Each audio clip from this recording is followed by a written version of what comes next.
नमस्ते, मेरे साथ आज श्री आचार्य श्री वीके भारद्वाज जी और उनकी धर्मपत्नी निशा जी जुड़ी हुई हैं। पंचगव्य थेरेपी से ज्योतिर्मय गो अमृत सेवा संस्थान चला रहे हैं। बहुत अच्छा कैंसर के लिए ट्रीटमेंट दे रहे हैं। नमस्ते। नमस्कार जी। जय गौ माता, वंदे मातरम बहन जी। जी, तो आपने ये कैसे शुरू किया और रिज़ल्ट कैसे आ रहे हैं ट्रीटमेंट में? पारंपरिक चिकित्सक है हम और परंपरा के रूप में हम पारंपरिक रूप से कैंसर जैसे असाध्य रोगों की चिकित्सा करते आ रहे हैं। हम गौ माता से आज नहीं जुड़े, पारिवारिक रूप से बचपन से हमने गौ सेवा और गौ के जो भी पंचगव्य है उनका यूज़ देखा है कि हर तरह के रोग के अंदर पंचगव्य का अद्भुत परिणाम है।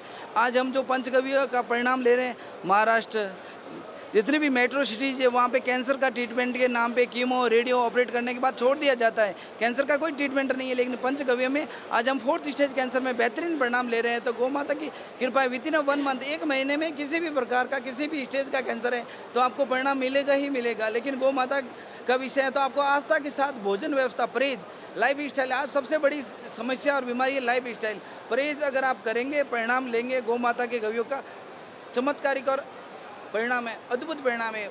लेकिन शर्त एक ही है, जितनी देख रहे हैं भक्तगण, हम ये कहेंगे कि देशी गौ माता होनी चाहिए। आज जर्सी, हॉलिस्टियन, फ्रीजियन, देश आने वाली पीढ़ियाँ देशी गौ माता में भेद नहीं कर पा रही। आज बच्चे को पूछते हैं, मेट्रो सिटीज़ के बच्चों को मैं पूछता हूँ तो बोलते हैं दूध थैलियों से आता है, उसको नहीं पता होता कि थन से दूध आता है। और देशी गौ माता कैसी है, आने वाली पीढ़ियों को बिल्कुल जानकारी नहीं है। तो देशी गौ माता से जुड़े और ज़्यादा से ज़्यादा देशी गौ माता का पता होना चाहिए, आने वाली पीढ़ी को पता होना चाहिए देशी गौ माता क्या है और किस तरह की। आज भारत के अंदर 40 तरह की नस्लें हैं, अलग अलग स्टेज के अंदर अलग अलग नस्लें हैं। गौ माता के गव्यों का बहुत बेहतरीन परिणाम है। आस्था के साथ ले और हर प्रकार की चिकित्सा संभव है। आप हमसे नीचे दिए गए नंबर पर संपर्क कर सकते हैं, बहन जी से संपर्क कर सकते हैं। हमारा संस्थान कैंसर का निःशुल्क ट्रीटमेंट भी करता है। ऐसे कोई भी व्यक्ति है जो अपना इलाज नहीं करवा पा रहा है, उनका हम इलाज करेंगे।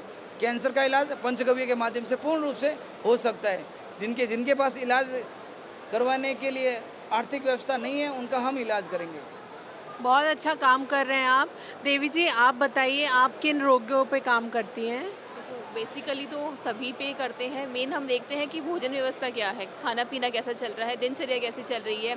अगर आपको मैं एक छोटा सा एग्जांपल दूँ ना, कि आज नवजात बच्चा जब होता है हॉस्पिटल में, तो पता नहीं कितनी तरह के वैक्सीन लगते हैं। ये मेरी बच्ची है आपके सामने, इसको मैंने अभी तक एक वैक्सीन नहीं लगाया। इसको नहीं पता कि निडल लगती भी कैसे है शरीर में। और जो कहते हैं कि पोलियो ड्रॉप्स नहीं पिलाई या जो वैक्सीन्स नहीं लगाए, आपको हज़ार तरह की बीमारी हो जाती है। ये मेरे साथ महीने में लगभग 10 दिन टूर पे रहती है। 10 दिन टूर पे रहने के बाद स्कूल का भी देखना, पढ़ना, सब कुछ कर रही है, लेकिन आज तक एक जुकाम, सर्दी, खांसी जैसा भी उसे कुछ नहीं होता। अगर हुआ भी है तो बस गोमूत्र अर्क दिया, सुबह शाम दिया और अगले दिन स्कूल जाने के लिए तैयार है। तो इतना चमत्कारिक परिणाम है गोमूत्र का, गव्यों का। बस ये है कि हमें उसे जुड़ना पड़ेगा, उसके प्रति हर चीज़ को फॉलो करना, उस भावना के साथ लेना, तो ही रिज़ल्ट मिलेगा, अदरवाइज़ तो ये चीज़ पॉसिबल ही नहीं है। तो आप स्वर्ण प्राशम भी देती हैं बेटी को? बिल्कुल, स्वर्ण प्राशम भी हमारे दिया जितने जाता भी है। सदस्य जुड़े हुए हैं गौशाला से, उनके लिए हम खुद बनाकर संस्था में बना के भेजते हैं। स्वर्ण प्राशन भी हम खुद बना के देते हैं, जो भी लेना चाहिए। और टीकाकरण के विषय में हम पूर्ण रूप से मना करते हैं, टीकों की कोई आवश्यकता नहीं है। कई बच्चे हैं संस्थान में जो आज पूर्ण रूप से स्वस्थ हैं और अच्छी एज में हैं। टीके की कोई आवश्यकता नहीं। टीके के कारण सबसे ज़्यादा बच्चों के अंदर तकलीफें देखी जाइए, जिसमें मानसिक बीमारियां सबसे ज़्यादा है। बच्चा अच्छे से वर्क नहीं कर पाता है और काम अच्छे से नहीं होगा। फिर आगे जाके आप ट्रीटमेंट करवाओगे, लेकिन दिक्कत बढ़ती जाएगी। उस बच्चे का कहीं इलाज नहीं हो सकता, क्योंकि उसका जो बेस है वो भी ख़त्म कर दिया गया है।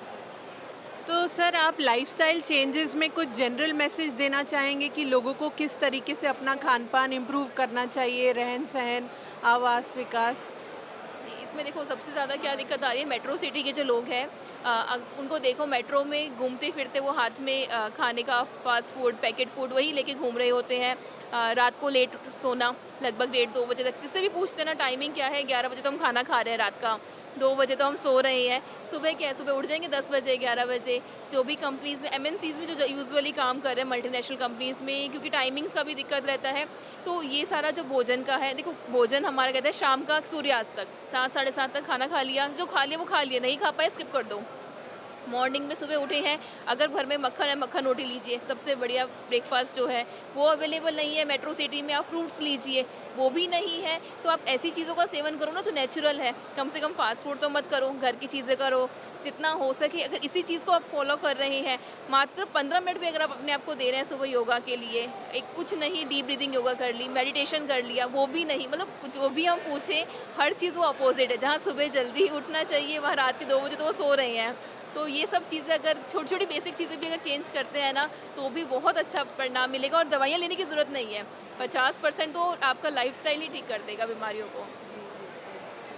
तो सर आपकी संस्था से जुड़ने के लिए ये नंबर है 9351052735। आप मिस कॉल करके माध्यम से जुड़ सकते हैं। मिस कॉल भी करेंगे तो हम आपसे कॉल बैक करेंगे, सारी जानकारी देंगे। तो ये नंबर नोट कर लीजिए और इस पे कोई भी कैंसर पेशेंट या कोई भी असाध्य रोग है तो आप ज़रूर संपर्क करें और गौ माता से सब संभव है। गौ माता से सब संभव है। जय गौ माता, जय गोपाल। नमस्ते।